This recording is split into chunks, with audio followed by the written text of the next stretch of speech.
ګرانو کتونکو السلام علیکم. زه محمد سلمان همدرد د حق غږ پښتو چینل خبري لنډیز کې ستاسو کوربه او ستاسو پام را اړوم د مهمو خبرونو لنډیز ته.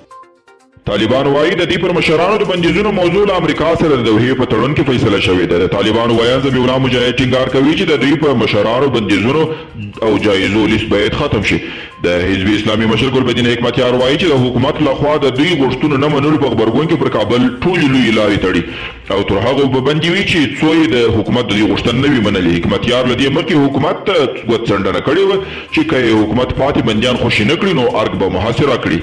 په شام کې د ډیرو بې ځایه شوو کورنیو ماشومان اکثره په کمو پیسو د دې لپاره ډیر له خطره ډک کارونه کوي چې ژوندي پاتې شي، ځکه دوی وایي له کورنیو سره حکومت او مرستندویي ادارې هیڅ مرستې نه کوي.